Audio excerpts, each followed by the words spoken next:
What's up, everybody? We are sorry that we did not record last night. Yeah, it was my fault. No, this isn't True Crime Headlines. I'm doing a story. What? Yeah. Oh, I didn't know we were doing a story. Yeah, is this unlisted or public? It's unlisted. Oh, okay. Well, shit. Hang on. Can I change the title? Yeah, that's why I said unlisted, because it's a story. Richard. No, don't even put that. It's a Halloween story. Oh. And we're going to get started here. So we're doing a horror story. And will you read some of the ones right quick on the Discord under the open for all? Oh, and let's start with that. Read what? Read what? People posted their own horror stories. I think Carmen said something about the cemetery. Oh, I see Carmen's. So John asked for people's scary stories on the Discord, and I'll read you a couple of our Patreon members' responses. Carmen says, I was a junior in high school, and one of my friends whose dream was to be a funeral home director always told everyone he could see ghosts and had a connection with spirits. So we thought, fuck it, let's go to a haunted house and stop at a cemetery on the way home. But that was his dream? Yeah. I guess you can't say anything, but that's kind of crazy dream, isn't it? Well, there were about 8 of us, stupid kids, walking around the cemetery, and he's going around literally trying to get spirits to talk to us to show themselves.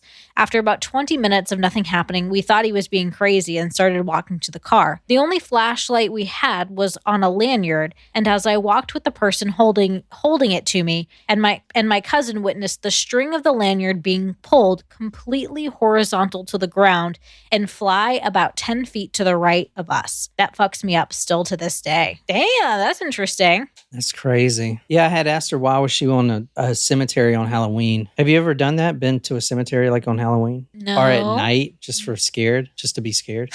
No. Me neither. Would you sleep in a cemetery? No. What if someone pays you like $300? It would need to be more than that.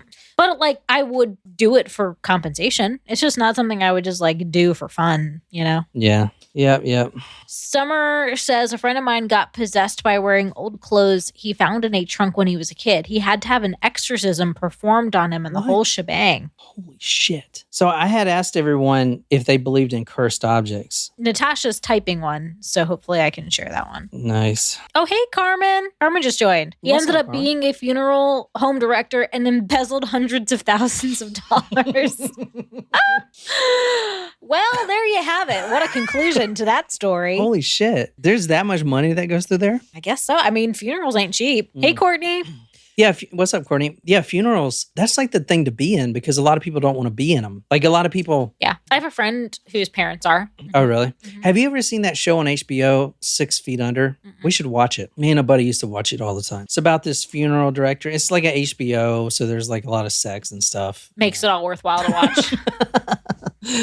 So I never do this. And I really don't want to do it today, but I feel like it's my responsibility to say this, but I never give trigger warnings. I don't want this to affect somebody. So I'm going to say this. And I wrote a note. It's a trigger warning for this story. Warning, guys, while researching this story tonight, the history and its meanings, I started to feel strange, disconnected, nauseous, especially while I was viewing the photos that you're going to see tonight. Now, I'm not a believer in the occult. You know that. I'm not a believer in the occult. And my feelings and my illness when I was researching this story may just be a fluke, albeit strange to me that accounts of hundreds of others have had similar reactions. You're not buying it. No, I am not. God damn it. All right, let me read Natasha's story she just posted before we get started. Go for it. My friends and I were fucking around with a Ouija board. Oh, God. And we had candles lit. Well, we were talking to the spirit, and the candle started getting brighter and brighter. Well, out of nowhere, the candle got even brighter and broke the candle holder. Mind you, this was in the middle of summer and no wind. We threw the board in my closet and noped out of that. Shrimp, how's your Ouija board doing? I was about to just ask that.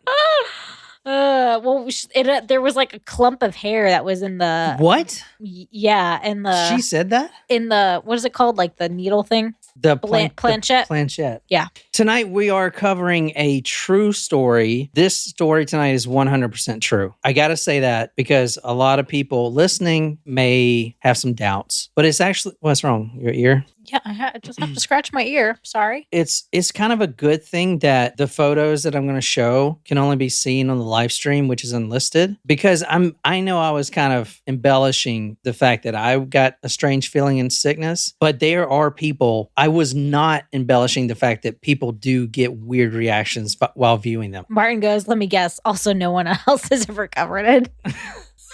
No, someone else has covered it. I think the Travel Channel's covered it. I don't think anyone's covered it. Not on a murder podcast. I'm pretty sure I'm the only one that's covered it. That's like my tagline. Someone should make that a shirt. I'm pretty sure I'm the only one to cover it. No, you don't use usually. I'm pretty sure it's usually no one has ever done this ever in the history of all time. Let's get started. 2001, Burnside Bridge, Oregon. You said that's so weird. Okay, go ahead. I said it how it's pronounced. Oregon. Okay. We're going to Portland, Oregon, October 28th, 2001. And we're talking about a senior citizen. I wouldn't say elderly, 65, maybe 70. Her name is Ida Manis, and it's her birthday. October 28th is her birthday. And so she goes to her son's furniture store. His name is Kevin. He owns this place. It's an antiquities. They do some restorations, old furniture, stuff of this nature. And she's over there all the time, but special today because he says he got a birthday present, which he usually does, but it's usually not a piece of furniture. It's something, something whatever. It's nothing to do with his job usually. But he said he found a piece while he was antiquing and it really spoke to him and he thought his mother would like it. So Ida comes over and she's super excited to see this. Now, I need to tell you again, this is a true story, 100% true. Everything I'm going to tell you. So Ida gets there and she sees in front of her this wrapped box. She gets all excited. She's laying back in this chair looking at this wrapped box. Kevin starts unwrapping it for her to his mom. And then all of a sudden the phone rings in the back and it's kind of loud. So Kevin just like, hold on a second. Let me run and see who that is. Okay. So at this point, Ida is on the chair kind of looking at this antique wine cabinet. And this is the wine cabinet right here. And like I said, everybody, there are people that get weird feelings with this. I am not making that shit up. Okay. I am not just saying that shit. I promise you. All right. This is the wine cabinet. So it's kind of an old piece, but you see there's these two doors in front of it that kind of open up.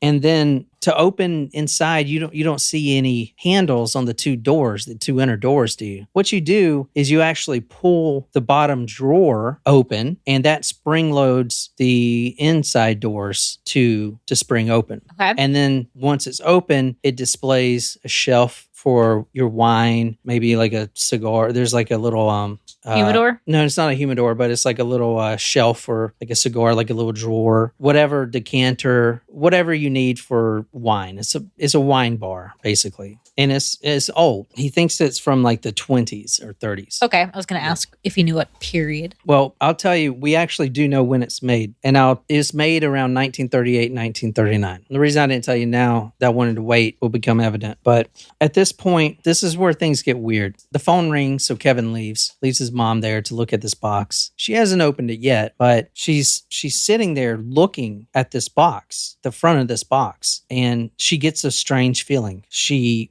feels kind of drawn to it, but she knows something's off about it. Okay. She knows something's not right about the box, but she can't put her finger on it. But at the same time, she's compelled to open it. About 10 minutes later, 7 to 10 minutes, however long that phone call lasted, Kevin comes back and he sees his mother on the chair, the same chair that he left her at. He didn't really think about it at the time, but she had opened the box.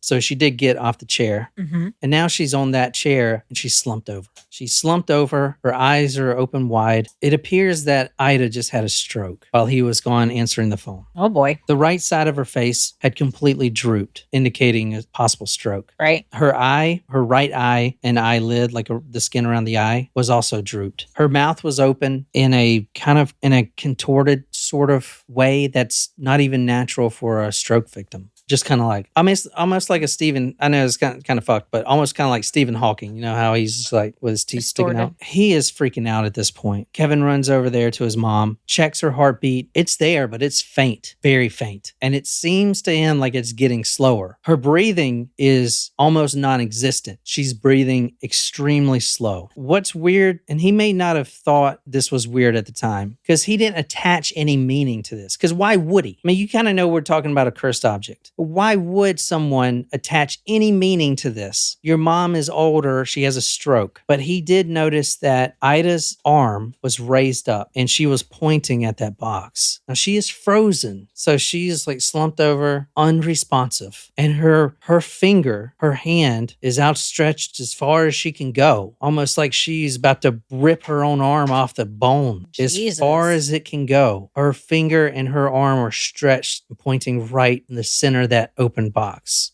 Creepy. Super creepy. Now, this is a real story. This all really happened. Has anybody heard this? Probably not. I haven't. First one to cover it. Let me show you the box one more time. Okay. Is anyone getting a weird feeling? No. I'm kind of getting some weird stuff going on in my shorts, but I don't think that's related. I think there's also something going on in your head. It's a Dybbuk box, Brandon says. A what? Dybbuk, D-I-B-U-K box. I don't know what he's talking about. What's that? Shram says it's my dick in a box.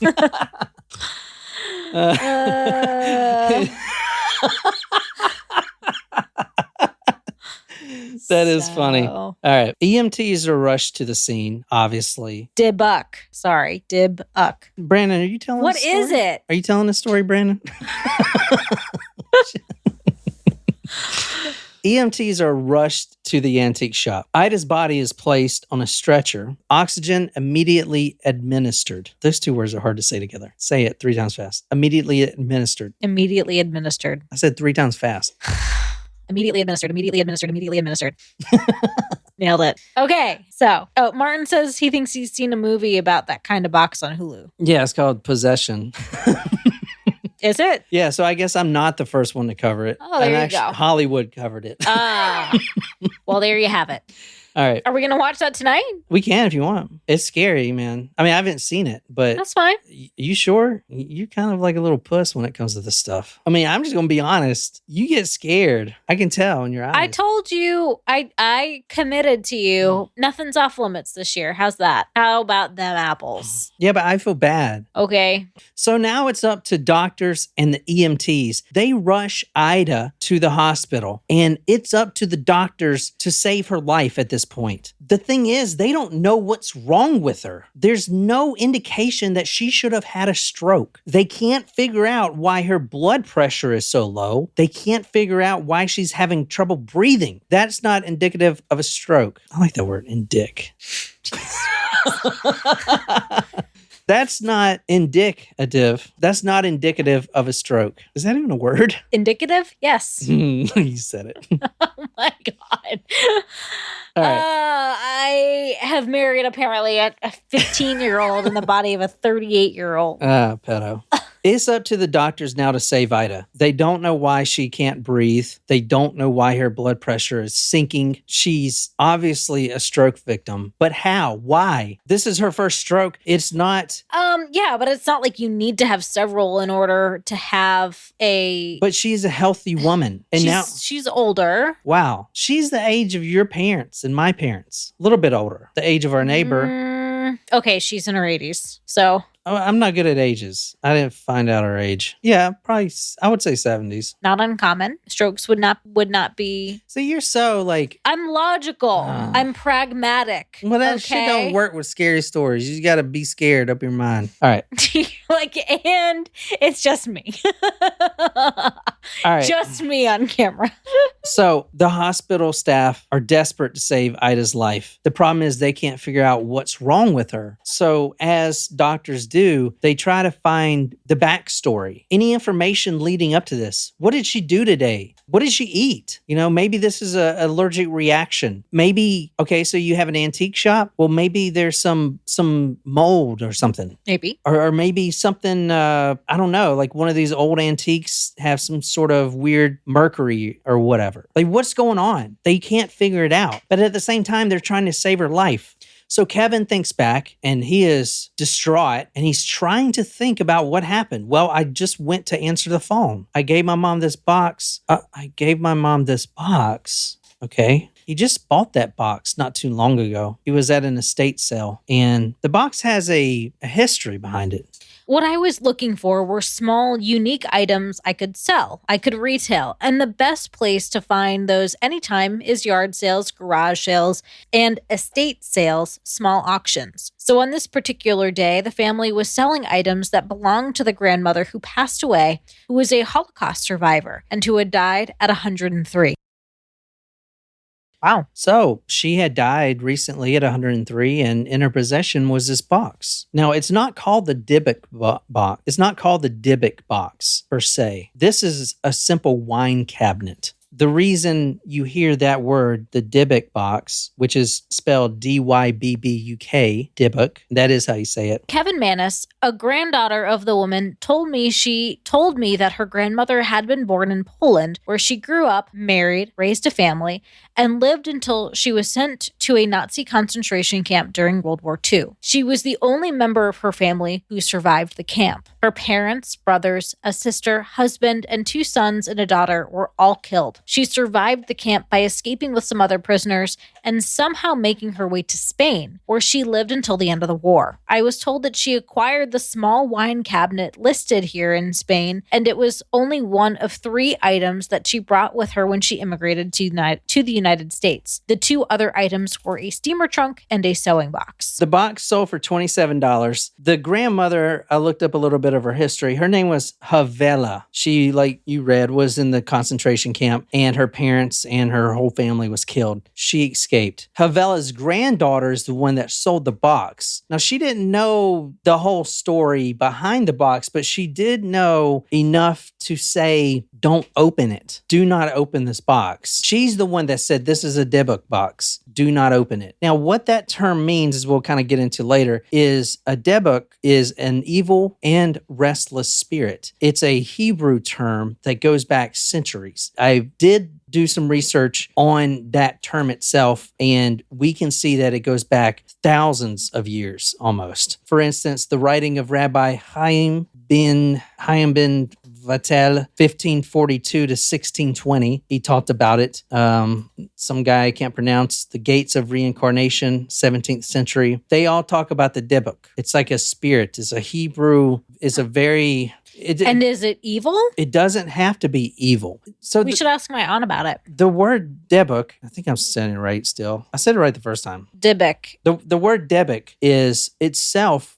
That word doesn't necessarily mean spirit or evil. The word translated into English means cling, to cling to something. So the Dybbuk is an evil spirit or a spirit who is clinging to something. This, in this case, an it would object. be the box, right? This wine box. That's why this box, she, the granddaughter of Havela, said don't open it because her grandmother said it had never been opened. She said don't open it since it was acquired in Spain in 1939. She acquired it, bought it, whatever, or made it. Who knows? She may have made it, whatever. But when she did, something happened and she locked it. And since then, it's been locked forever. And she still kept it with her. This is what she's telling her granddaughter. Don't ever open this. But now, guess what? They're selling it. What's your thought on the Dybbuk box? I mean, so I think we've been talking a lot, even in the Richard Ramirez case, about like spirits, souls, your dream, things of that nature. I don't associate necessarily like spirit stuff with religious stuff because I'm not really a big religious person because I think religion's like kind of horse crap personally. What? You got a lot of religious people on here right now. That's fine. Everyone is entitled to their own opinion, and I'm entitled to mine. God-fearing people. That's cool. I was raised Catholic. My mom's side of the family is Jewish. I still think religion's a bit of a farce. Just don't ever say that shit around my family. I don't. I would disown never. you. But like, I'm entitled to my own opinion, and that's my opinion. So, but I don't. Well, like, who said spirits and religion go together? I think a lot of people do think that it has to do with. Well, let's say it's not religion. Let's say it's spirits. Just do you believe in the spirits? Maybe. Like, I have an easier time believing in like spirits and energy and that type of thing, to say like, I think there's something to that, because my grandmother was able, like, saw my deceased cousin and her grandson, and later she was able to like see her deceased husband after my cousin had passed. And I like don't think she was making it up. I know that she had a near-death experience when she was in childbirth. And I know that that's like, for those who are mediums or whatever, some of them are able to be in touch with that sort of thing. And I don't think that's totally crazy. I'm skeptical about it and think there's a lot of BS out there about it. But I don't think it's totally out of the realm of possibility. And I think there's a lot that I don't understand about what that could be. I don't think having a spirit or something tied to an object is totally out of the realm of possibility. All right, moving on. The granddaughter is very adamant. Don't open this, or the Dybbuk would come. Mm-hmm. And he's just like, whatever, dude. It's $27. I'm just going to restore it anyway. Probably even give it to my mom on her birthday. Whatever, $27. He bought hundreds of dollars of other stuff that day. Like, this was the last thing on his mind. Anyway, he gets home, and the first thing he does is the first thing I would do as well. Oh, she said don't open this? Who the fuck is she? He gets a screwdriver. He's breaking that lock. That's the first thing he's going to do. He was like, maybe somebody put some gold in there. There was some money stashed. Maybe this thing's even more valuable than I thought. I mean, hey, we resell shit all the time. That'd be the first thing we do. Well, so he knew that there were items in the box because of how heavy it was. So he was really interested to see if there wasn't any gold or whatever in there. Brandon and Natasha would like me to know that Cthulhu is coming for me. But Martin's perspective is that my perspective is understandable and respectable. But everyone brings their own perspective to the table. Yeah, that's true. I'm not going to tell somebody else that their beliefs are dumb. I just have a different belief. Religion's like a warm blanket, though. You don't want to. It's comforting. That's what I'm saying. You don't want to be the guy going around ripping off people's warm blankets. Totally. Like, the thought of not having an afterlife is really depressing. And what about the freaking skinwalker shit? That doesn't open your mind a little bit? Oh yeah, I totally You're literally agree. seeing aliens and stuff, spirits, all kinds of shit. I don't know. All right, let's get on with this, man. Kevin gets home and he gets a screwdriver and he's going to open that lock. Can you read what he says? Yes, but I would first like to respond to Martin, who asked, would I buy a haunted pair of Jordans? And absolutely I would, because I would resell the shit out of them, as long as they were authentic. I'd like to know how they'd be haunted, though. It's like so cool. I guess if like a gang member was wearing it and he was in a shootout and he died, they would be worth so much money if they were like if it was like a celebrity. Like, imagine if it was like Tupac's Jordans that he was wearing. Yeah. Can you imagine? Actually, I would probably never sell them. Really? You would keep those stinky shoes in here? If it was someone that I like really idolized, maybe I would keep them. So you would keep that shit, but you wouldn't let me keep some of the stuff I want in here? Like, if I get this Dybbuk box, and I didn't realize that was something on the table. It is for the right price. And that price is it for sale? I'm confused. It was for sale. A paranormal investigator named Mark something. I don't know. He's got a museum in Vegas. He bought it. I don't know his name. I forgot his name. There's certain things I wouldn't necessarily want to keep in my place of living. Remind me to everyone. Remind me, because I got to put this on the episode. This exact box was not touched directly, but a person who was holding the box touched the shoulder of a rapper, Post Malone, and the month after that, he had a series of very unfortunate events. Like, his house was broken into. He was in a plane crash. Stuff like that. The history with this, just like, what's his name's car? Remember that guy, the celebrity, James Dean's car? Mm-hmm. Whoever was driving it or whoever bought it, they have some kind of thing going on. You know what I'm saying? It's like Nicole Kidman's, or not, what's that girl with the money who married that old guy? Anna Nicole Smith. Yeah. Whoever got that money next is like going to die. It's the same kind of shit. So I think there's like that sort of stuff is a more of a premonition, or like if you already are bringing into a suspicion that something is negative, and I think it'll fulfill the prophecy in which you fulfill the prophecy of someone breaking in your house and your plane crashing. No, dude, we got to get on this. I just want you were like remind me. Yeah, so I don't forget because I didn't put it in here. So instead of cutting the lock off, which I normally would have done, I took a small screwdriver and sort of bent the clasp or metal part that came down and held it. All right, this is what was found in the box, and here's a photo of it. This is like I said, this photo makes people sick. Just go ahead and read what's in the box. What's in the box? A 1928 U.S. wheat penny, one 1925 U.S. wheat penny, one small lock of blonde hair bound with string. That's this right here. You see it? Okay, yep. One small lock of black-brown hair bound with string. That's this, I think. Yeah. These are the 2 wheat pennies. One small granite statue engraved and gilded with Hebrew letters. We're going to talk about that, but that's that.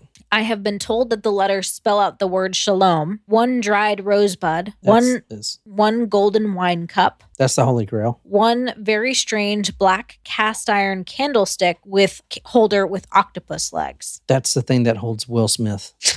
He was a genie, right? Yeah. Mm-hmm. All right. On the back of the wine cabinet was the Shema prayer, which I can show you what it is, but can't tell you more than that. But this is the back of it. You see it's engraved in there. Mm-hmm. The Shema prayer, it's a Hebrew. Hear, O Israel, the Lord is our God. The Lord is one. I think that's the same prayer that they said on that Skinwalker Ranch. I don't know.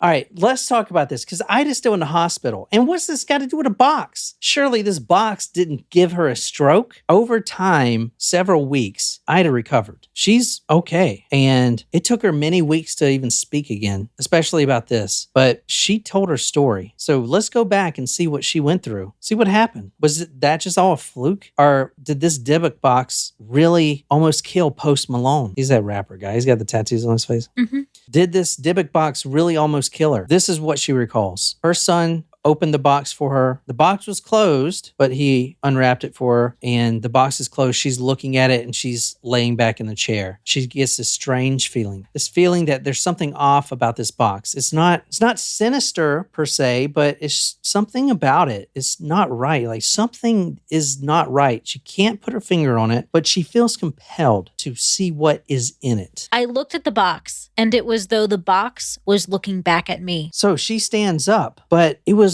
almost like someone or something was assisting her. She's an older lady. She can't just jump up off the couch and say, "What's in the box?" Jump up, and do a somersault or whatever. Mm-hmm. She's got weak knees, stuff like that. But remarkably, it felt easy to get up. Felt like she was supposed to. Felt like her body was lighter. She gets up off the chair and she's drawn to this box for reasons she can't even understand. She walks over to the box and she extends her hand, and she doesn't want to touch it, but she wants to touch it. Eventually, her fingers touch the top of the box. That box is made out of acacia wood. Strong, durable wood. Some would say it's godlike wood, only found in very certain parts of the world. It's pretty rare. Mm-hmm. Acacia wood. It's well known in the Hebrew faith. And like I said, if God was to construct a house, he would use acacia wood. And I'm not just saying that. Exodus chapter 25, verse 10. Quote, "They shall make an ark out of acacia wood, 2.5 cubits long, 1.5 cubits wide, and 1.5 cubits high." Brandon would like to correct you. Acacia. Actually, our floors are acacia, but it's LVP. It's not real acacia, but it's meant to look like acacia. Why didn't you correct me when I said it the first time? I wasn't sure how it was pronounced. Thanks, Brandon. Let me go back. Let's see. Shit, this is going to sound like stupid as fuck. Let me see. They look great, Brandon. The box was made out of acacia wood. Acacia. You said acacia. All right, you know what? Fuck it. I don't care what I said. Okay, I was just trying to help. You know what? Jesus Christ. Now, to open the doors of this box, you got to pull the bottom, and then the 2 doors pop open. I showed you the box. There it is right there again. So she gets this feeling, this weird feeling as she's putting her hand on this box. She runs her fingers along this bronze handle, and a very strange thing crossed her mind at that point. The bronze, it was it had to be modern, about the time of the box, the 30s or whatever. But for some reason, she felt it was older, more Romanesque, very old. It's bronze. Not only that, it was cold to the touch, very cold. All of a sudden, her two fingers pulled open the latch and the door sprung open. And you can read what she said. From Ida Manis, the door opened and it was like this cold breeze coming out. That cold breeze shot out. It hits her face, cold enough to dry out her eyes. It was weird. Yeah, it's Portland and it's cold outside, or it's getting cold. You know, it's almost November. But the box has been inside the whole time, under a lamp, you know, to showcase it for the mom. The whole box on the outside is warm. Why is inside in this void cold? And what is this breeze? Like, why is there a breeze that just hit me? There's not a fan in the box. So where's this breeze coming from? It hit her face, dries out her eyes. I couldn't describe it. Just pure evil. I couldn't run away. I couldn't run away from it. I knew then I was having a stroke. At that point, she says her mouth contorted, her eyes started to sag, and she desperately tried to close her eyes, but she knew that she had to protect Kevin, her son, and that's why with all her strength she raised her finger and pointed at that box. So what do you think about all this? Crazy? It is crazy, creepy. Wonder why the woman who had it would have kept it, you know? Like, what was her attachment to it? I wonder what the story really is there. I mean, I know it was one of the few items she had that she brought over to America. Okay, I'm going to briefly go over it because this is getting way too long just for this simple story. It's good, though. It's really interesting. And there are many versions, and obviously the woman who owned it, Elvela, she's dead. Right. And she sure as hell didn't want this box to get out. She didn't think it was going to leave the family. But apparently, when she acquired it, there's different stories. There is a book on this, but there's not any copies. And the only copy is like $400 and I'm not buying that shit. And it's not on Kindle or anything. But there's this researcher and this museum curator that did all this research on it. And what he found was Havela, the woman who owned the box, who survived the concentration camp, had acquired it and then performed a seance with several friends around the box. So she was into some sort of white magic or magic in general. And when they opened the box during the seance, they heard voices of several spirits. This is kind of the history of it. These spirits had asked if they could come into the world, and they could if Havela and the other people doing the seance allowed it. However, they didn't trust the intentions of the spirits. So what they did instead was allow them to come into our world, but then they trapped them into this box. And after that, she locked the box. Dang. That is a story. That's quite the story. If that story is accurate, this box is now opened. It was opened in 2001. And these spirits are now out in the world. This woman's not making this up. No. There's an interview of her talking about this. She was scared shitless. You can tell it in her face. She is stuttering, recalling this information. Something hit her in the face. Yeah. Some breeze. That seems kind of credible to that whole story. Very interesting. Yeah. They locked the spirits into the... Now, I'm not saying they were bad or good. I guess the guy did all the research for the book, but I couldn't get the book. So yeah. I don't know what kind of spirits they are, but apparently they were locked in this box. And that's the story of the Dybbuk box. Dang, that's crazy. So what do you think? Oh, let me show you the Post Malone thing. I don't think YouTube will ban us, but if...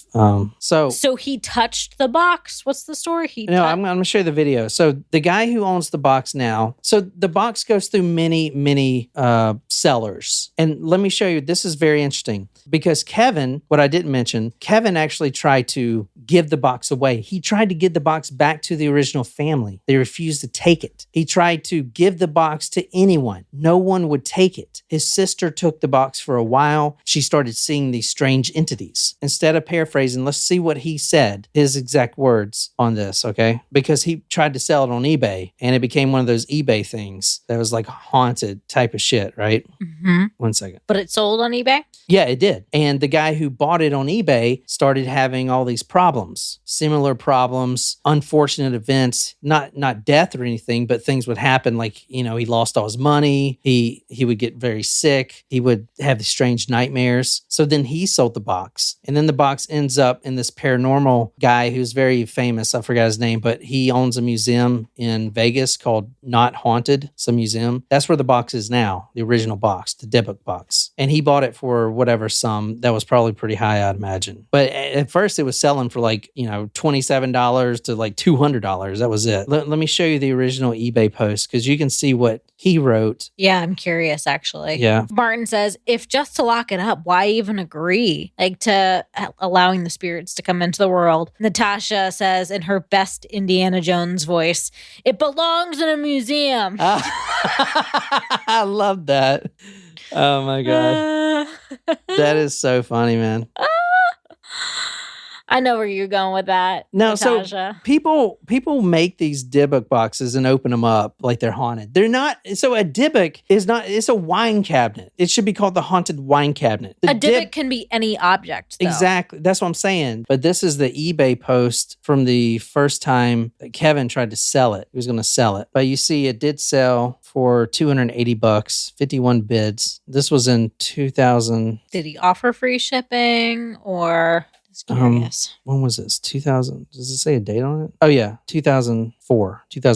Oh no, this is the second time it sold. Sorry. This is the second time it sold. Okay. And this was the original description on it. When I tried to give it back to the original owner, she yelled, "We don't want it." She began to cry, asked me to leave, and quickly walked away. I wrote the whole episode off to grief. Then things got worse after having it for 2 years. Then things got worse. So this happened October 31st, Halloween, which makes sense. The mother, it was her birthday on the 28th, but she shows up at the shop on Halloween Day, which is the day where demons can walk the earth. Mm-hmm. So it does make sense that they could get out that day, if you believe in that. Since the day I brought it home, I began having a strange recurring nightmare. Every time I have the horrible dream, it goes something like this. I find myself walking with a friend, usually someone I know well and trust at some point in the dream. I find myself looking into the eyes of the person that I am with. It is then I realize there is something different, something evil looking back at me. At that point in my dream, the person I am with changes into what can only be described as the most gruesome demonic looking hag that I've ever seen. So they use the word old hag for like old demons. What's that the Granny Ripper was called? I can't remember.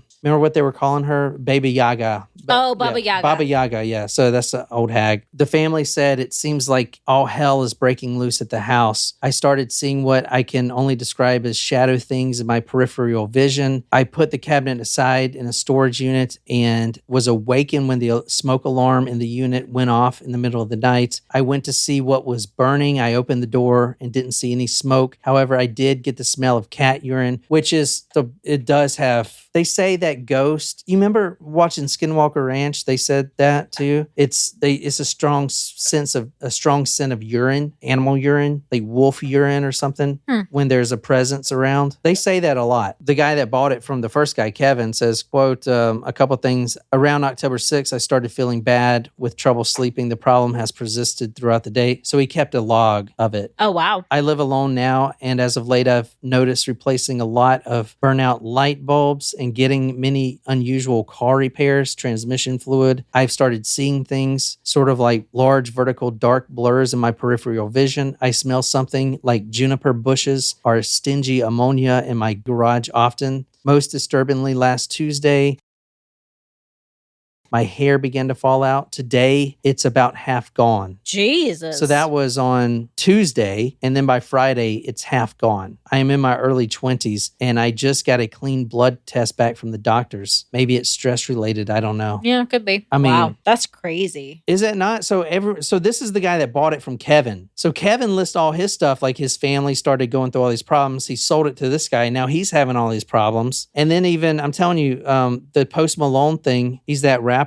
He actually was in the museum and he didn't want to touch it because he believes in spirits and stuff like that. He refused to touch it, but the guy who owns the museum had the box in his hand and he put his hand on this guy's shoulder, and then later that month, he almost died like twice or something. I'm going to show you right now the video of him touching it. So this is it. I don't know. What do you think? I mean, seems pretty crazy. And while it's out there, I don't know. Some things you just can't explain. All right, check this out. The guy that owns the box is right there, the museum curator. See, the rapper's trying to leave, and then you see there's some kind of weird interaction or something going on. The rapper's like real freaked out or something, but you see him kind of touch the box, sort of. So that it was like a contact. It went all the way through him, apparently. Ever since then, for at least a month later, he had a series of things. Post Malone did? Yeah. His plane tires blew out. His Rolls Royce got in a car accident, and his former house was robbed all in the same month. And then he came out and said he thinks he's cursed, and he's been trying to get rid of this curse. And it seems like he did go visit like some sort of, I don't know, Kabbalah or whatever. I don't know, crazy. Yeah, that is wild. That's a crazy story. I'd be open to watching the movie if you want to watch that, or if you want to keep watching the other stuff. What do you guys think? I know that was kind of different. I like it. I wanted to do more research on it, but it's kind of limited with, not having that book and stuff, but I did as much as I could. That's all right. But what do you think? Do you believe in the box or not? Maybe. I mean, I think there's a lot of unexplainable things related to that story. I think some things maybe could be logically explained, but not all of it. What do you guys think out there? So if you guys like this, I'll start doing these during the week. Yeah, those were fun. Just for you guys kind of thing. I mean, I'll still gonna put this out tomorrow on the podcast. Yeah, I love it. So anyway. Cool. All right, sweet. Back to Morris for headlines. So, all right, well, that's it. Can you sign us off? Good night, you spooky, spooky people.